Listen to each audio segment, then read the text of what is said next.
আসসালামু আলাইকুম প্রিয় দর্শক, সবাই কেমন আছেন? আশা করি সবাই ভালো আছেন। আমরা ভালো নেই। আপনারা ভিডিও শুরুতেই আমার কথাবার্তা বুঝে কিছুটা বুঝতে পারছেন যে আমাদের এখানে বর্তমান পরিস্থিতিটা কি এবং কেমন।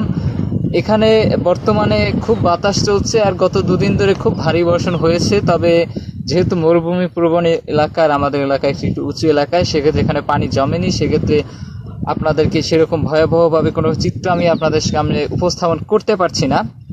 তবে দুদিন ধরে যা বৃষ্টি হয়েছে তাতে এখানে মাটি একদম বাংলাদেশের মতো খুব নরম হয়ে গেছে। আর দ্বিতীয়ত হচ্ছে বাতাসটা এখন খুবই ঠান্ডা আসতেছে, কারণ এখন বালু উঠতেছে না। যেহেতু বৃষ্টি পড়ছে সেহেতু বালিগুলো এখন মাটির সাথে মিশে গেছে, সেক্ষেত্রে বালু উঠতেছে না। তবে বাতাসটা এত পরিমাণ বেগে আসছে যে মোবাইল থেকে আমি সর্বোচ্চ চেষ্টা করেছি নয়েজ রিমুভ করার, বাট তাও যা রয়েছে সেটা হয়তো এর পরে মনে হয় অন্য কোনো অ্যাপস বা অন্য কোনো অ্যাপ্লিকেশন এই নয়েজটা রিমুভ করতে পারে না। এত গতিতে একটা বাতাস হচ্ছে। তো গত দুদিন ধরে বৃষ্টি হলেও আমাদের দুদিন ধরে কিন্তু ডিউটি থেমে নেই। আমাদের দুদিন ধরে ডিউটিও বৃষ্টিতে ভিজে ভিজে করেছি এবং আজকে ডিউটি অফ রেখেছি। কারণ হচ্ছে যে বৃষ্টির মাত্রাটা এতটা ছিল যে আমাদের যে যত সবজি আমরা ক্ষেত থেকে তুলে শহরে পাঠাতাম সবগুলো স্টোর বন্ধ, কারণ শহরেও খুব বৃষ্টি হয়েছে। তো এখন পরিস্থিতিটা খুব থেমে আছে।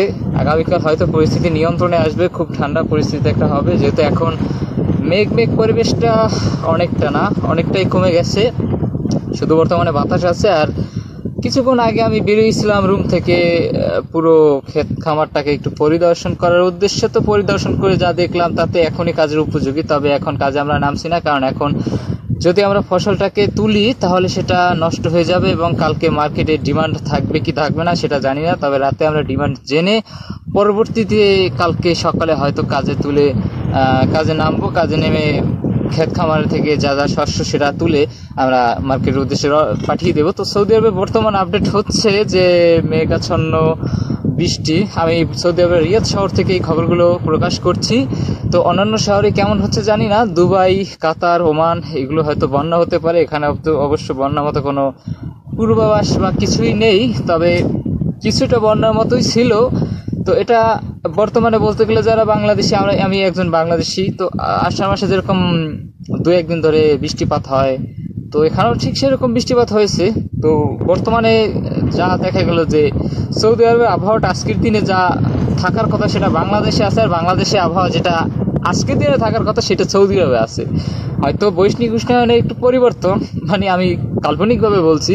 তবে বাংলাদেশে আবহাওয়াটা কিন্তু গত দিনের থেকে আজকে নাকি একটু বেশি হয়েছে। তো সৌদি আরব আবহাওয়াটা একদম বাংলাদেশের মতোই। তো এখানে আমি আসি, আমি মনে হচ্ছে যেন সৌদি আরব না বাংলাদেশে আছি, কারণ পরিবেশটা এতটা বাংলাদেশের মতো লাগছে আর কি। তো কে কোথা থেকে ভিডিওটা দেখছেন অবশ্যই কমেন্ট বক্সে জানাবেন। এবং সৌদি আরবের বর্তমান পরিস্থিতি সম্পর্কে আমি আজকের দিনে আপডেটটা জানালাম। আগামীকাল কি হয় না হয়, যদি ভয়াবহ হয় তো অবশ্যই আপনাদের জানাবো। তো তার আগে একটি কাজ করতে হবে, যদি আমার এই প্রতিটা আপডেট শুনতে হয় বা জানতে হয়, অবশ্যই আমার পেজটিকে ফলো করতে হবে। আর যারা ইউটিউব থেকে দেখছেন তারা অবশ্যই আমার চ্যানেলটিকে সাবস্ক্রাইব করবেন। তো সবাই ভালো থাকবেন, সুস্থ থাকবেন। আল্লাহ হাফিজ।